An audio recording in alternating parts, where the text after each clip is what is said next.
Halo, perkenalkan nama saya Yusuf Muhammad Purba. Saya dari kelas TIS 2101 dengan NPM 21110056. Di sini saya akan menjelaskan tentang materi pertama, yaitu tentang mikroprosesor. Mikroprosesor pertama kali diperkenalkan oleh Intel Corporation pada tahun 1971 berupa sebuah chip Intel 4004. Chip 4004 berupa LSI atau disebut dengan Large Scale Integration yang berisi rangkaian logika yang cukup besar. Karena chip LSI mampu mengantar ratusan rangkaian yang digunakan dalam sistem mikrokomputer konvensional yang digunakan pada waktu itu. Dan 4004 memiliki 46 perintah atau instruksi dan mampu memuat data sebanyak 4 bit setiap saat. Selanjutnya, mikroprosesor tersebut dikembangkan menjadi 8 bit data dan jumlah instruksi diperbanyak menjadi 48 instruksi dan nama barunya adalah 8008. Pada chip 8008 memiliki kecepatan proses yang lebih tinggi daripada 4004. Pada tahun 1972, 8008 dengan bus data 8 bit digunakan oleh Don Leicester untuk membuat cikal bakal personal komputer. 8008 membutuhkan 20 komponen tambahan untuk dapat bekerja penuh sebagai CPU. Tahun 1974, 8080 hanya membutuhkan 2 perangkat tambahan untuk bekerja. Selain itu, 8080 terbuat dari transistor NMOS yang bekerja lebih cepat. 8080 disebut sebagai mikroprosesor generasi kedua. Sesudah itu, Motorola membuat MC 6800 yang juga merupakan CPU multiguna. MC 6800 sangat populer karena menggunakan satu daya plus 5 volt dibanding 8080 dengan satu daya min 5 volt plus 5 volt min 12 volt dan plus 12 volt. Pada tahun 1975 muncul mikroprosesor generasi ketiga yang dikeluarkan oleh Intel 8085 G-Log Inch, yaitu dengan tipe G80 Intel tipe 8085. G-Log Inch yaitu tipe G80, tipe 6809 dari Motorola. MOS teknologi tipe 6502, National Semiconductor tipe IMP8, dan muncul pula komputer satu chip F8 dari Charles Joule dan Mostek, tipe 8048 dari Intel, TSM 1000 dan 9940 dari Texas Instruments.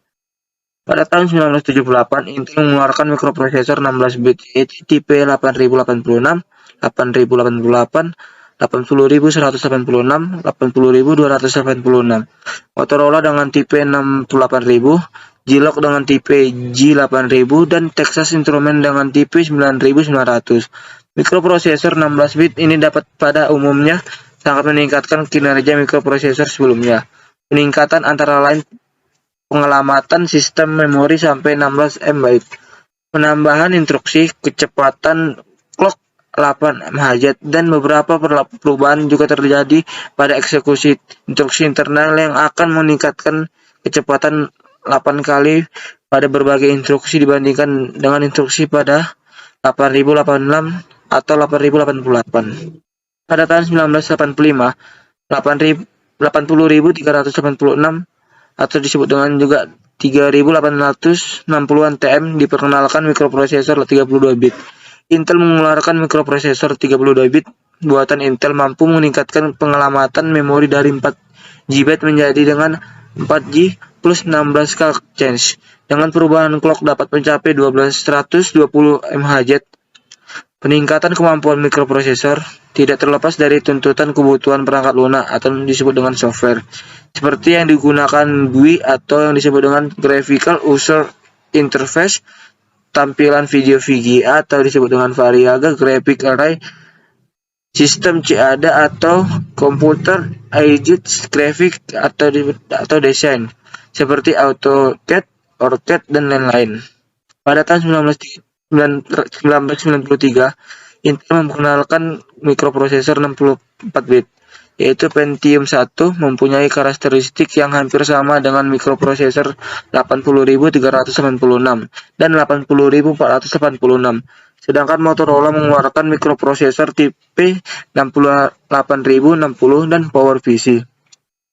Pentium 1 bekerja dengan frekuensi clock 100 mHz, 120 mHz, 133 mHz, dan 223 mHz. Dengan ukuran kaca ditingkatkan dari 8 KB menjadi 16 KB. Pentium 2 dengan 266 mHz, 330 mHz, dan 350 mHz, 400 mHz, dan 450 mHz dengan kecepatan bus data 100 mHz. Pentium 3 pada tahun 1999 muncul Pentium 3 dengan 70 instruksi baru yang mendukung internet streaming SIMS. Prosesor ini berisi 9,5 juta transmitter dan mengintroduksi teknologi 0,25 mikron. Pada saat ini sedang dikembangkan mikroprosesor 64 bit sehingga operasi-operasi matematis yang dilakukan dapat lebih cepat. Tahun 2000 Intel mengeluarkan produk terbarunya yaitu Intel Pentium 4 prosesor. Merupakan produk Intel yang kecepatan prosesnya mampu menembus kecepatan hingga 3,6 GHz berkecepatan 1,5 GHz dengan form factor pin 423. Tahun 2001, Intel memperbarui prosesornya yaitu Intel Xeon prosesor Intel Pentium 4 Xeon. Pada 2003, Intel mengeluarkan produk barunya yaitu Intel Pentium M prosesor di mana chipset 855 dan Intel Pro atau disebut dengan wireless 2100 adalah komponen dari Intel Centrino. Tahun 2004 mengeluarkan produk Intel Pentium M 735 atau disebut 745 dan bisa disebut dengan 755 prosesor dan Intel E7520 atau E7320 chipset di mana dilengkapi dengan chipset 855 dengan fitur baru 2MB L2C 400 MHz System Bus.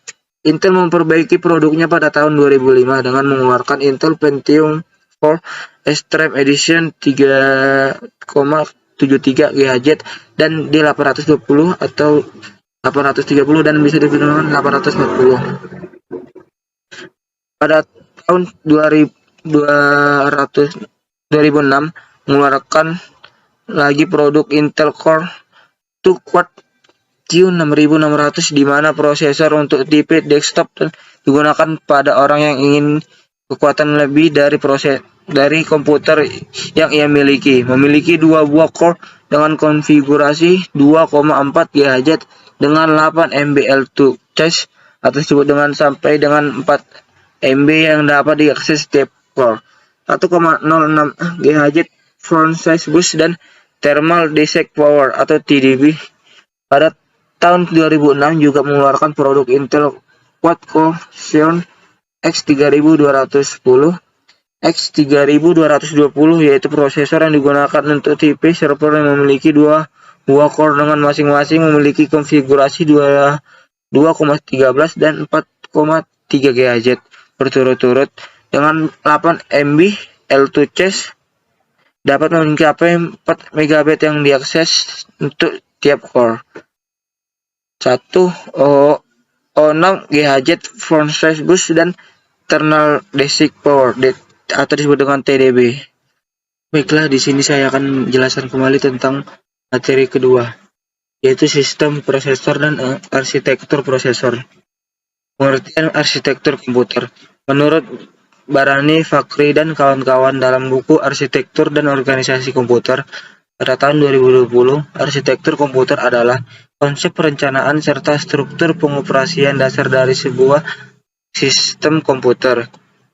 Arsitektur komputer juga dapat diartikan sebagai ilmu yang mempelajari tentang cara menghubungkan berbagai komponen perangkat keras hingga terbentuklah sebuah komputer. Jenis-jenis arsitektur komputer. Ada beberapa jenis arsitektur komputer dengan karakteristiknya masing-masing. Berikut penjelasannya. Mengutip dari buku Teori Organisasi Arsitektur Komputer dan Praktik Assembler untuk pemula pada tahun 2022, karya Estu Sinduningrum. Pertama itu SIS adalah singkatan dari Single Instruction Single Data.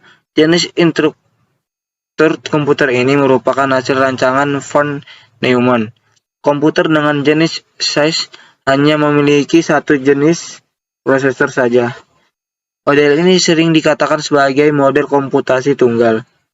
Kedua, SIMS adalah singkatan dari Single Instruction Multiple Data. Berbeda dengan SIMS, jenis instruksi komputer ini memiliki sejumlah prosesor dengan instruksi sama, tetapi tiap prosesor tersebut mengolah data berbeda. Yang ketiga, MIS adalah singkatan dari Multi Instruction Single Data. Komputer MIS memiliki banyak prosesor dengan instruksi berbeda, tetapi pengolahan datanya sama. MIS merupakan kebalikan dari jenis SIMS. MIM adalah singkatan dari Multi Instruction Multidata. MIM memiliki banyak prosesor dengan instruksi serta pengolahan data yang berbeda. Jenis komputer yang memiliki MIM bisa menjalankan beberapa aplikasi yang membutuhkan kinerja tinggi. Fungsi arsitektur komputer. Dari ScienceDirect, arsitektur merupakan arsitektur komputer berfungsi sebagai perancangan awal komputer dengan menggunakan bahasa pemrograman. Arsitektur komputer masih memiliki beberapa fungsi lainnya, yaitu pertama, rancangan awal komputer. Perancangan awal ini artinya komputer disusun dan dirancang sebaik mungkin agar kinerjanya maksimal. Perancangan ini juga bertujuan untuk mengetahui hal apa yang kurang dan atau apa yang perlu diperbaiki. Kedua, mengontrol komponen yang ada di komputer. Mengontrol komponen ini bertujuan agar kinerja komputer bisa berjalan dengan baik atau maksimal. Fungsi komputer ini juga bisa membantu pengguna untuk bisa menjalankan banyak pekerjaan atau aplikasi dalam satu komputer. 3. Membantu menentukan aplikasi atau program yang akan digunakan. Arsitektur komputer dapat membantu program untuk menentukan atau program apa yang cocok dengan komputer tersebut, sehingga bisa disesuaikan dengan kebutuhan pengguna dan berjalan dengan maksimal. Bagian arsitektur komputer. Arsitektur komputer dibagi menjadi 4 bagian utama, yaitu pertama, ALU atau disebut dengan Arithmetic Logic Unit. ALU merupakan bagian dari mikroprosesor. Fungsinya untuk melakukan hitungan aritmatika serta logika.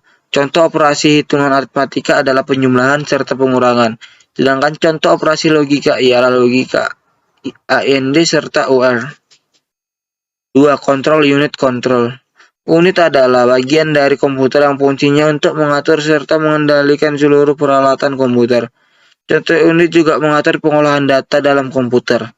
3. Memori merupakan media penyimpanan pada komputer. Setiap program dan data dalam komputer akan disimpan di dalam memori. 4. Input dan output. Input dan output sering juga disebut dengan I/O, merupakan sistem pemrosesan informasi dalam komputer. Input merupakan data yang diterima sistem, sedangkan output merupakan data yang dikirimkan sistem. Tingkatan arsitektur komputer.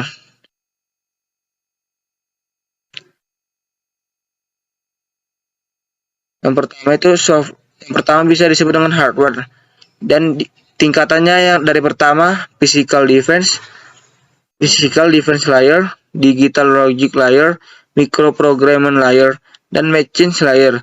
Yang kedua itu software, dan bisa ditingkatkan dari yang paling rendah yaitu operating system layer, hardware order software layer, dan application layer. Physical device layer merupakan komponen elektrik dan elektronik yang sangat penting. Digital logic layer, elemen pada tingkatan ini dapat menyimpan, memanipulasi, dan mentransmisi data dalam bentuk representasi biner sederhana. Microprogramming layer menginterpretasikan instruksi bahasa mesin dari layar mesin dan secara langsung menyebabkan elemen logika digital menjalankan operasi yang dikehendaki. Maka sebenarnya ia adalah prosesor inner yang mendasar dan dikendalikan oleh instruksi program kontrol primitifnya sendiri yang disangka dalam ROM innernya sendiri. Instruksi program ini disebut mikrokode dan program kontrolnya disebut mikroprogram. Machine layer adalah tingkatan yang paling bawah, di mana program dapat dituliskan dan memang hanya instruksi bahasa mesin yang dapat diinterpretasikan secara langsung oleh hardware. Operating System Layer mengontrol cara yang dilakukan oleh semua software dalam menggunakan hardware yang mendasari atau underlying dan juga menyembunyikan kompleksitas hardware dari software lain dengan cara memberikan fasilitasnya sendiri yang memungkinkan software untuk menggunakan hardware tersebut secara lebih mudah. Higher Order Software Layer mencakup semua program dalam bahasa selain bahasa mesin yang memerlukan penerjemahan ke dalam kode mesin sebelum mereka dapat dijalankan. Ketika diterjemahkan, program seperti itu akan mengandalkan pada fasilitas sistem operasi yang mendasari maupun instruksi-instruksi mesin mereka sendiri. Application Layer adalah bahasa komputer seperti yang dilihat oleh end user. Pengertian prosesor. Prosesor adalah komponen utama atau otak dari laptop atau komputer Anda. Prosesor terletak tepat di tengah motherboard. Prosesor memiliki fungsi yang penting bagi seluruh operasi perangkat komputer karena semua perintah dimulai dari prosesor. Maka dari itu, memiliki prosesor terbaik untuk mendukung pekerjaan menggunakan komputer atau laptop sangat penting bagi pengguna. Mulai dari pekerjaan sederhana seperti menulis, membalas email, berselancar di internet, main game, dan mengolah grafis, semua dilakukan dengan komputer atau laptop. Fungsi prosesor. Fungsi prosesor secara umum adalah mengolah perintah yang masuk kemudian dikeluarkan berupa output, yaitu pemberi perintah. Fungsi prosesor adalah memastikan komputer berjalan dengan baik, menjalankan proses informasi pada komputer, memberikan perintah kepada setiap komponen komputer, menjaga performa komputer, menunjang kegiatan spesifik komputer, mengolah perhitungan algoritma, menjaga stabilitas komponen komputer, mendukung kebutuhan spesifik komputer. Komponen prosesor. Control Unit atau CPU, pengatur lalu lintas dan kegiatan data yang ada di dalam komputer seperti input dan output. Aktivitas bisa dieksekusi tanpa ada tumpang tindih dan dilakukan secara teratur. Arithmetic Logic Unit atau disebut dengan ALU, komputer yang dilakukan perhitungan aritmatika sesuai perintah yang diperoleh. Perhitungan digunakan supaya komputer dalam pembaca instruksi yang dengan benar. Di dalam komponen ini, prosesor benar-benar melakukan pekerjaan yang penting pada sebuah sistem. Register Unit atau RU, komponen ini adalah alat penyimpan dan yang lebih kecil daripada memori utama dan memiliki kecepatan akses cukup tinggi. Data yang telah diolah CPU dan ALU akan disimpan di komponen ini untuk nantinya diolah kembali. Cara kerja prosesor. Ada 3 hal dasar yang dilakukan prosesor, yaitu pertama, menggunakan ALU untuk melakukan operasi matematis. 2. Memindahkan data dari satu lokasi memori ke lokasi lain. 3. Mengambil keputusan serta melompat ke instruksi lain. Prosesor akan menerima perintah masuk input dari keyboard, mouse, atau penginput dari data lain yang terhubung dengan komputer. Setelah itu menerjemahkan perintah tersebut untuk kemudian teruskan outputnya ke hardware atau software terkait. Selanjutnya saya akan menjelaskan tentang materi ketiga, yaitu tentang aplikasi J80 Simulator ID. Pertama kita akan membuka aplikasinya. Tekan yes.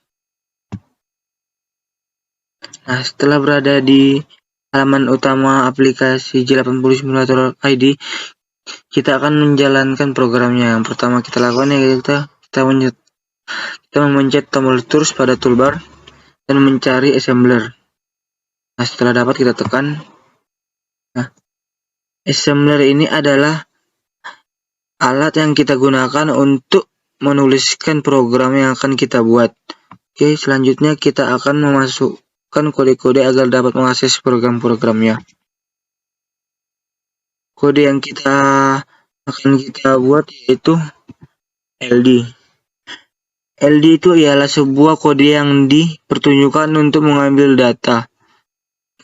Oke, kita akan membuat aplikasinya LD.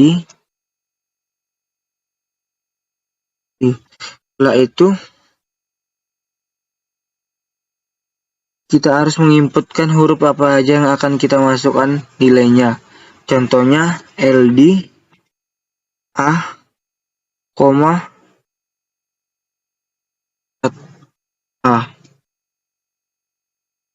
Kenapa H? Karena ialah heksadesimal. Karena H adalah heksadesimal. Oke, kita akan lanjutkan kode-kodenya. LDB.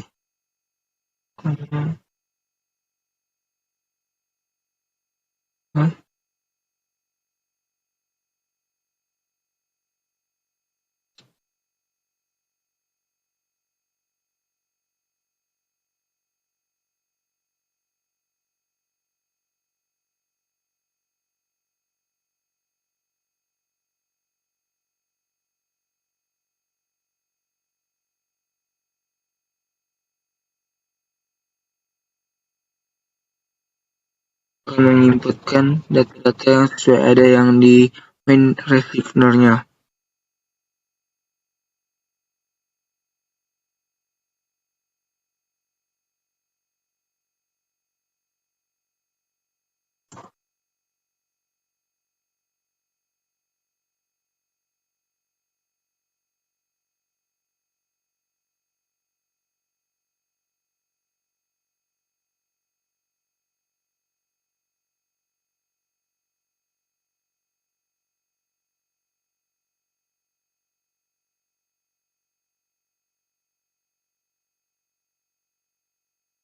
Oke, setelah selesai, kita akan menggunakan kode hard dan at yang berisi untuk memberhentikan program yang akan kita buat dan memakai kode N untuk berakhir di kode tersebut.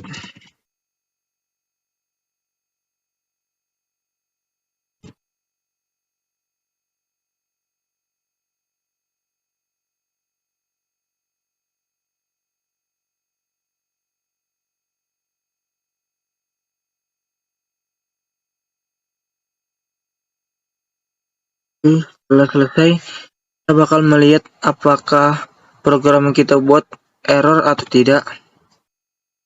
Yaitu kita akan menekan tombol tools, lalu kita akan menekan tombol assembler. Di sini kita disuruh meminta masukkan data. Kita memasukkan nama file kita ya, oke.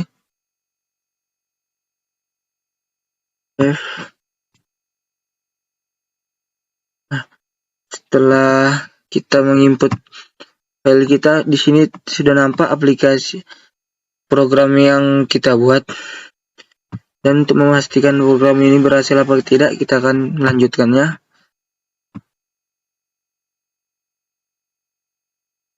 Oke, kita kembali ke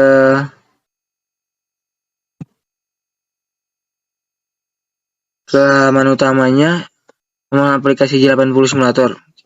Di sini kita akan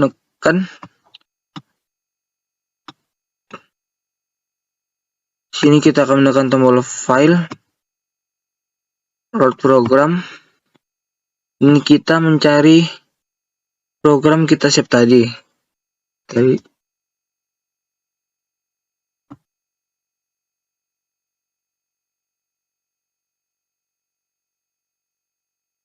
Setelah itu kita akan chat simulation dan menjalankannya.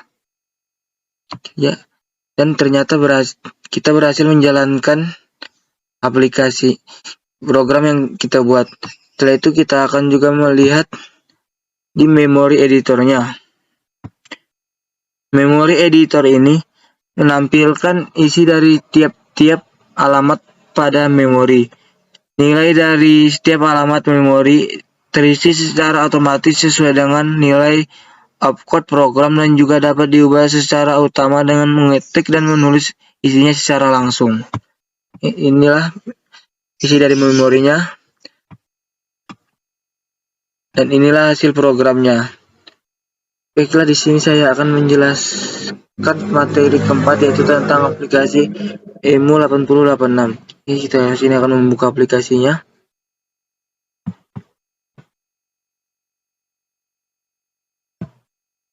Lalu klik new.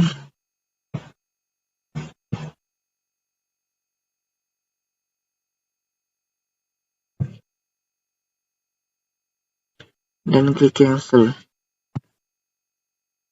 Lalu kita akan masuk ke dalam programnya. Lalu kita akan memasukkan kode-kode yang akan kita masukkan. Kode yang masukkan adalah ORG, yaitu kode yang untuk memulai sebuah program. ORG status A. Bahasa assembly memiliki 4 macam registrasi, yaitu register 8 bit, 16 bit, 30 bit, dan 64 bit. Register 8 bit antara lain AL, AH, EL, BH, CL, CH, DL, dan DH. Register 16 bit antara lain AX, BX, CX, dan DX. Register 30 bit antara lain AX, EBX, ECX, dan EDX. Oke, di sini kita akan menginput data-datanya. Pertama ORG 100-100A. Lalu kita akan masuk memulai programnya, yaitu masukkan kode move AH, 02H. Agar kita kenapa kita masukkan ini? Karena ini kode yang dapat memulai program. Oke. Selanjutnya kita akan masukkan. Di sini kita akan membuat program yang membuat nama kita sendiri. Oke, pertama kita memasukkan kodenya move dl, tanda kutip, dan kita akan memasukkan alfabet yang akan kita buat, yaitu nama J. Dan kita selesaikan agar programnya berhasil, yaitu integer 21H. Dan kita lanjut seperti yang tadi ya.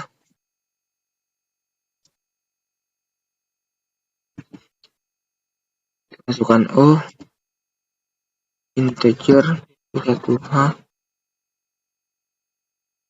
move dl, bintang s, move dl, salah, maaf ya guys, harusnya integer 21H, dl, dapeti O, integer 21H, dan move dl, peti A,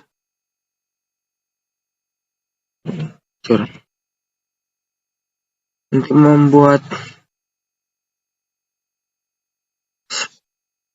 membuat kata-kata baru untuk namanya yang hitung ke bawah ini, enter, untuk mengenter ke bawahnya atau untuk memulai kata baru, saya bisa masukkan kode move dl, 20H, dan integer 21H. Dan setelah itu kita masukkan nama kita yang selanjutnya, move dl,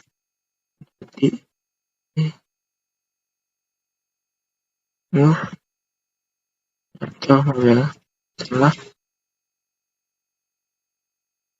salah 21H, move dl,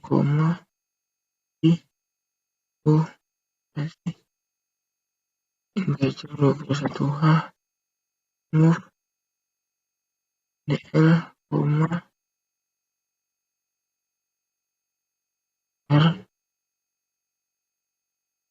integer 21H, move dl, kutip integer 21H, move dl,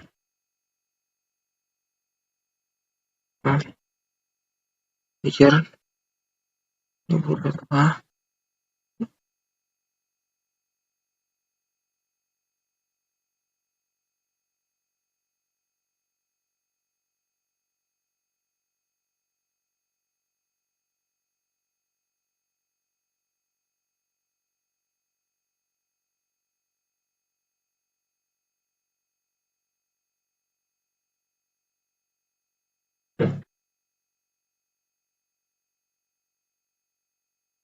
kita akan mencoba aplikasinya apakah berjalan apa tidak.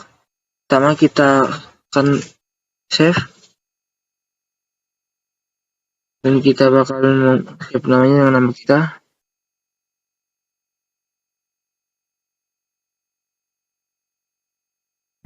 Maaf, ada kesalahan.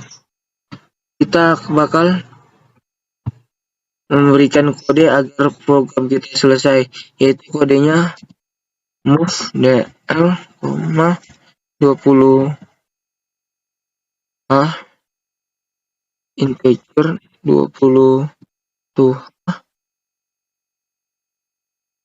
integer 20 Ini adalah kode agar kita menghentikan program yang akan kita buat dan melihat hasilnya. Kita akan save, kita berikan nama kita, save. Kita save kedua kali, lalu kita tekan emulate. Oke, di sini bisa lihat kan guys, programnya berjalan.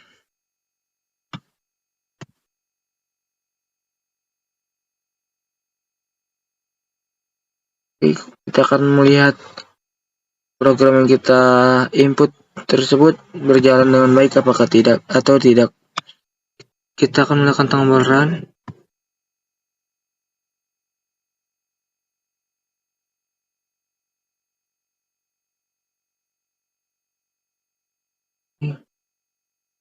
Dan hasilnya seperti ini ya guys.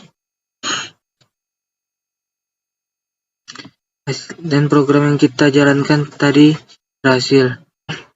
Selanjutnya saya akan menjelaskan tentang materi kelima, yaitu tentang penjadwalan proses. Penjadwalan proses. Definisi penjadwalan proses. Penjadwalan di sini memiliki makna kumpulan kebijaksanaan dan mekanisme di sebuah sistem operasi yang berkaitan dengan urutan proses kerja dalam memutuskan proses mana yang akan dijalankan dahulu, kapan berjalan, atau beberapa lama proses itu berjalan. Penjadwalan proses. Penjadwalan proses pun memiliki kriteria untuk mengukur dan optimasi kinerja penjadwalan, yakni A. Andil atau fairness. Proses yang diperlukan sama, yakni mendapat jatah waktu memproses yang sama dan tak ada proses yang tak kebagian layanan memproses sehingga mengalami kekurangan waktu. B. Efisiensi atau efisiensi. Pemproses dihitung dengan perbandingan atau rasio waktu sibuk memproses. C. Waktu tanggap atau response time.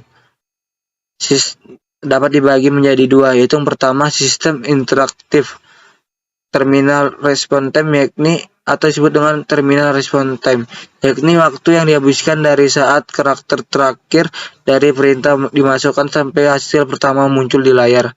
Kedua, sistem waktu nyata real time atau event response time adalah waktu dari saat kejadian atau disebut juga dengan internal atau eksternal sampai instruksi pertama layanan yang dimaksud dieksekusi. D. Turn around time, waktu yang dihabiskan dari saat program mulai masuk ke sistem sampai proses diselesaikan oleh sistem. Throughput, jumlah kerja yang dapat diselesaikan dalam satu unit waktu. Penjadwalan proses. Penjadwalan proses dapat dibagi tiga jenis, yaitu A. FIFO atau first in first out, atau VCVS atau first come first server. Proses-proses diberikan jatah waktu proses berdasarkan waktu kedatangan. Pada saat proses mendapat jatah waktu pemproses, proses dijalankan sampai selesai. Penjadwalan ini pertama baik untuk sistem batch yang jarang berinteraksi dengan pemakai, contoh aplikasi analisis numerik maupun pembuatan tabel. Kedua, sangat tidak baik atau tidak berguna untuk sistem interaktif karena tidak memberi waktu tanggap yang baik. Keempat, ketiga, tidak dapat digunakan untuk sistem waktu nyata atau real-time application. Penjadwalan proses. Berikut contoh dari Vivo. Seperti gambar yang di samping, kita akan membuat prosesnya P1 sampai dengan P5. Lalu kita akan membuat burst time seperti 5, 7, 4, 3, dan 1. Lalu waktu prosesnya kita tinggal menambahkan saja bilangan dari P1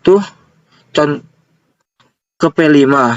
Contohnya P1 sama dengan 5, lalu ditambahkan dengan P2 yaitu 7. Lalu hasilnya ialah 12. Karena 5 tambah 7 sama dengan 12. Lalu untuk P3 yang tinggal tambahkan saja lagi 12 ditambah 4 sama dengan 16. Lalu ditambahkan lagi 16 tambah 3 sama dengan 19. Lalu ditambahkan lagi 19 tambah 1 yang dimana hasil P5-nya ialah 20. Lalu tinggal memasukkan saja hasil dari waktu proses ke burst time tersebut yaitu 20. Lalu ketika hasil waktu prosesnya sudah ketemu yaitu 20, lalu tambahkan lagi semua hasil waktu proses dari P1 sampai dengan P5 yang dimana 5 tambah 12 tambah 16 tambah 19 tambah 20 sama dengan 72. Lalu masukkan hasilnya sudah ketemu. Bagikan waktu proses burst time yaitu 72 bagi 20 sama dengan 3,6. Jadi hasil AWT-nya ialah 3,6 ms. Penjadwalan proses. SJF atau disebut dengan source jet job first. Waktu jalan proses sampai selesai diketahui sebelumnya. Mekanisme ialah penjadwalkan proses dengan waktu jalan terpendek lebih dulu sampai selesai, sehingga memberikan efisiensi. Masalah yang muncul adalah pertama, tidak mengetahui ukuran job saat job masuk. Untuk mengetahui ukuran job adalah dengan membuat estimasi berdasarkan kelakuan sebelumnya. Kedua, proses yang tidak datang bersamaan sehingga penempatannya harus dinamis. Tiga, penjadwalan ini jarang digunakan karena merupakan kajian teoritis untuk pembanding hour time. Penjadwalan proses. Berikut contoh dari SJF. Seperti gambar berikut. Kita akan membuat prosesnya P1 sampai dengan P5. Lalu kita akan burst time-nya sesuai yang kita inginkan seperti 4, 2, 3, 8, dan 6. Lalu tadi Vivo dimulai dari P1, P2, dimulai dari P1. Maka SJF dimulai dari proses yang burst time-nya terkecil hingga terbesar. Jadi dimulai dari P2, angka 2, kemudian diinput waktu proses, kemudian ditambah 2, ditambah 3, jadi hasilnya 5. Selanjutnya 5 tambah 4, jadi hasilnya 9, kemudian 9 ditambah 6, hasilnya 15, selanjutnya 19 tambah 8, hasilnya 23, maka didapatkan hasil jumlah burst time sama dengan 23. Dan hasil jumlah waktu proses sama dengan 54. Sekarang kita akan mencari AWT dengan rumus AWT sama dengan waktu proses atau burst time.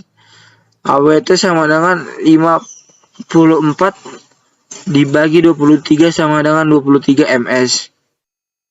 Jadwal proses. Priority scheduling.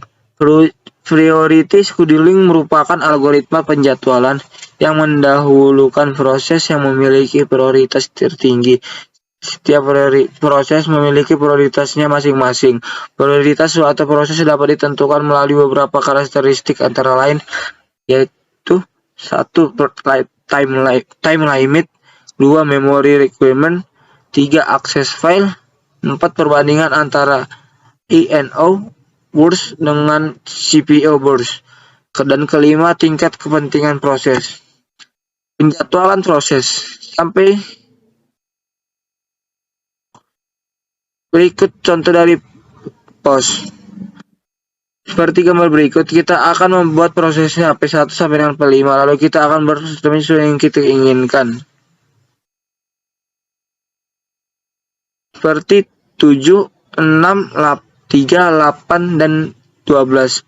Kalau tadi SJF dimulai dari yang terkecil, di pos ini kebalikan dari SJF, dimulai dari burst time yang terbesar. Jadi kita akan mulai dari P5, yaitu 12, memiliki burst time 12, kemudian 12 ditambah 8, hasilnya 20.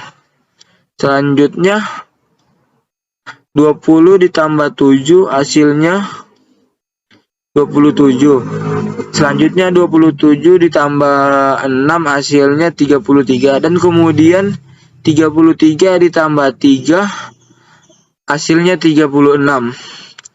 Jika hasil jumlah burst time-nya adalah 36, sedangkan hasil jumlah proses adalah 128, sekarang kita akan mencari AWT. AWT sama dengan waktu proses burst time. AWT sama dengan 128 per 36, yaitu 3,6 ms. Sekian penjelasan dari saya tentang materi pertama sampai dengan materi kelima. Maaf bila ada tutur kata yang salah dari saya. Sekian dan terima kasih.